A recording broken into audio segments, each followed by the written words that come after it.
Hello, and welcome back to Housing Unpacked. Have you ever walked through your own neighborhood and just wondered why it's like this?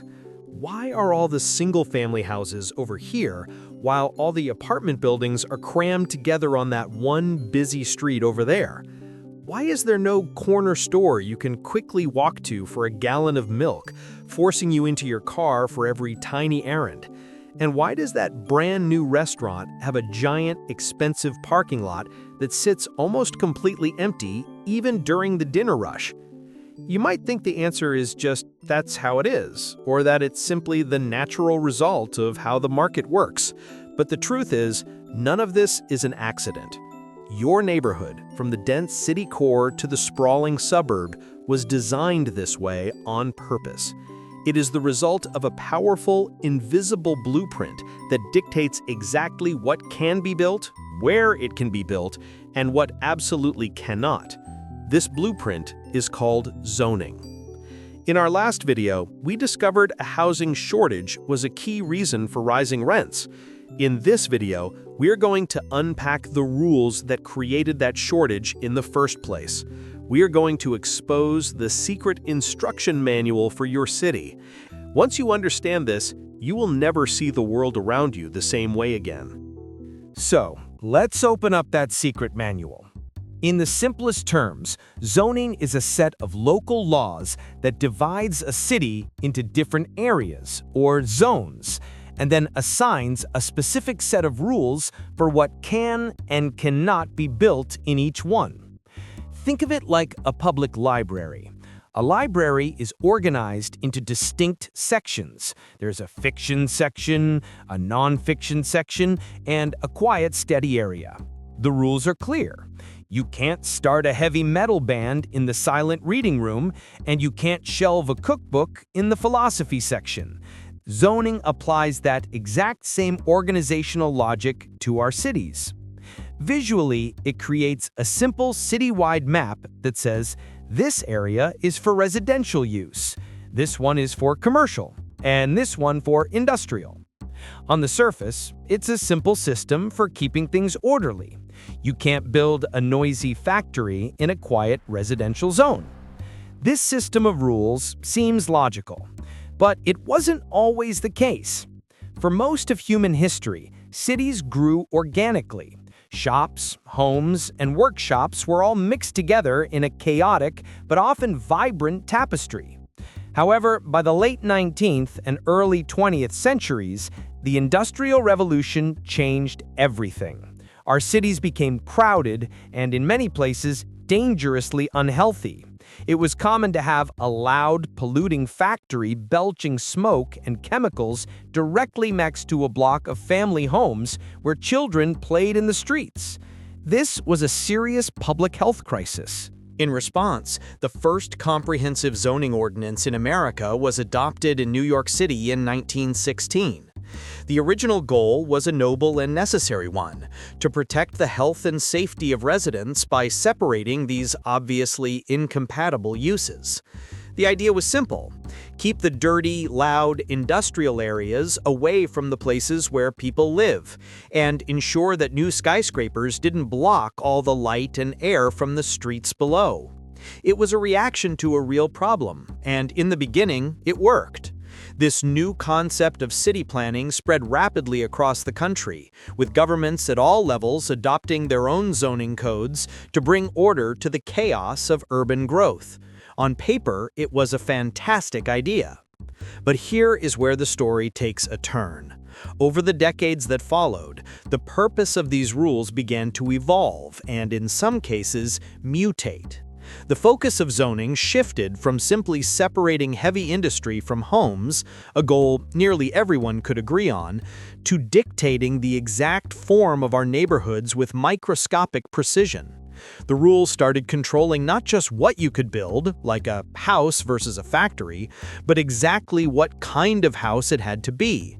New regulations began to specify the minimum size of the property, the exact distance the house had to be set back from the street, how much of the lot had to be dedicated to a lawn, and most importantly, what else couldn't be built nearby. It was no longer enough to keep the factory away. The new rules began to keep the corner store, the small cafe, and even the duplex or townhome away too. This was the critical shift, from separating uses to mandating a single specific form. And it's this shift that would go on to secretly design the very fabric of the world we now live in. And while the modern zoning code can be thousands of pages long, that secret design really boils down to 3 invisible rules that have had the biggest impact. The first, and by far the most powerful of these, is single-family zoning. This is the big one, the bedrock of the modern American suburb. This rule dictates that in certain zones, it is illegal to build anything other than one single detached home on one single piece of property. In many major cities across North America, including inside the city limits themselves, a staggering percentage of all residential land is locked into this highly restrictive category. This means that on the vast majority of land where people are allowed to live, it is against the law to build a duplex, a row of townhomes, a 4-unit apartment building, or any other form of housing that could provide a more affordable option for more people. Think about the profound impact of that one rule. It effectively outlaws the very building types that historically formed the backbone of our most beloved and walkable neighborhoods. It mandates a low-density, car-dependent lifestyle as the only legal option. For generations, this has created a kind of golden cage. If you have the financial means to afford the high price of entry, the down payment, the mortgage, the property taxes, the 2 cars needed to live there, then you get access to the quiet streets and good schools often found in these areas. But if you can't afford that price of entry, whether you're a young person starting out, a senior on a fixed income, or a working family, you are legally excluded. You are pushed to the fringes of the city or into the few highly concentrated areas where building apartments is still allowed. The second invisible rule is one of the most damaging and least known regulations of all: parking minimums. This is a rule that forces nearly every new building or business to provide a certain number of off-street parking spots, regardless of whether the owner or the customers actually need them. The formula varies from city to city, but it's always strangely specific.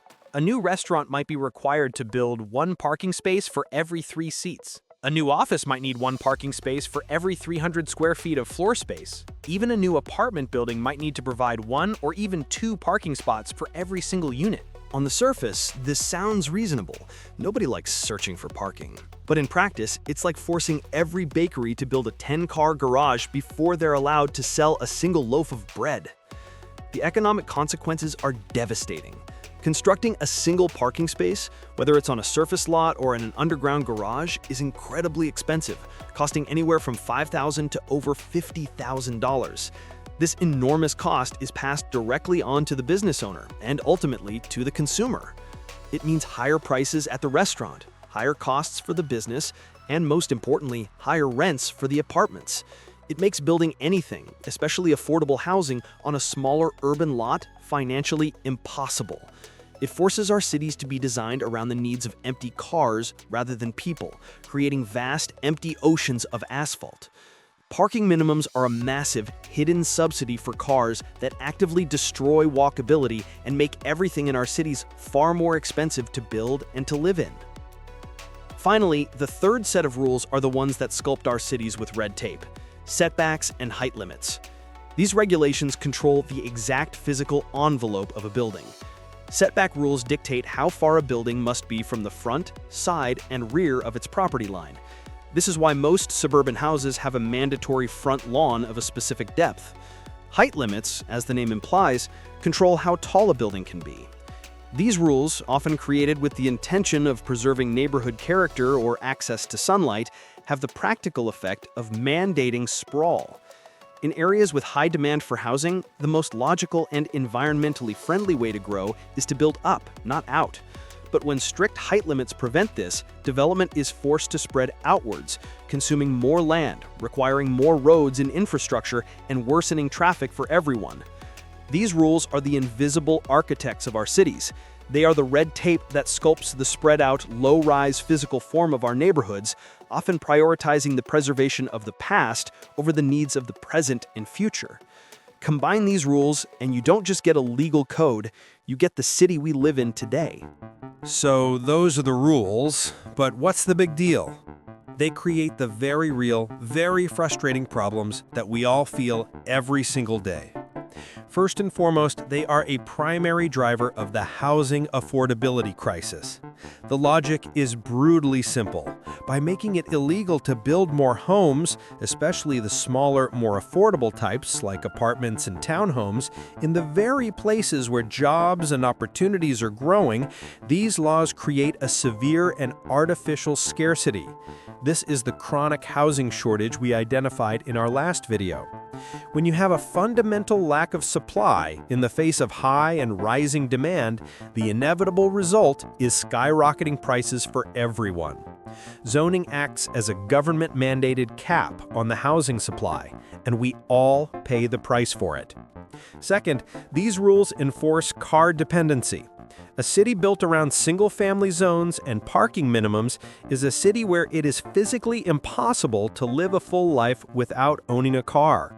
When you legally ban the small corner store, the local cafe, or the neighborhood doctor's office from being within walking distance of where people live, you force them to drive for every single errand.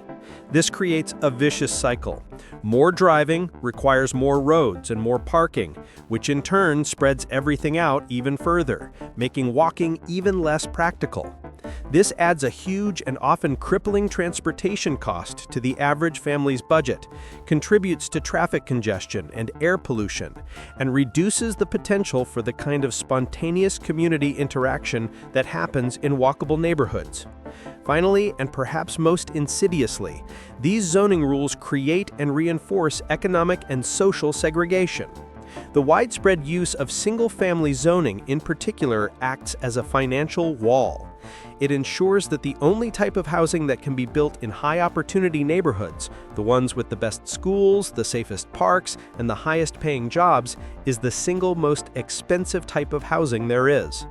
This legally excludes lower and middle-income families from accessing these same high-opportunity neighborhoods. What began as a tool to separate factories from people has become a tool that separates people from people. So when you put it all together, it becomes clear zoning isn't just a boring legal document gathering dust at City Hall. It's the invisible operating system that has been running our cities for the last century. And for decades, that OS has been programmed with a very specific set of instructions to produce an outcome of housing scarcity and car-dependent sprawl. But as our world changes, the cracks in that old system are becoming impossible to ignore. What happens to our endless parking lots in a future with fewer personal cars?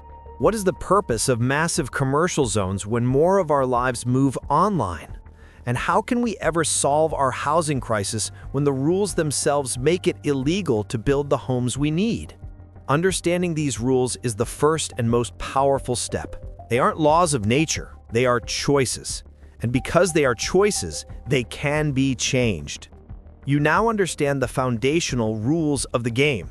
And at the very least, you now have a well-researched argument to make the next time you're stuck in traffic. Now that we know the rules, the next logical question is, what are the powerful forces that move prices up and down within those rules? In our next video, we'll unpack what really drives house prices, from demographics to global finance. To continue learning, click the video on your screen right now. Thanks for watching.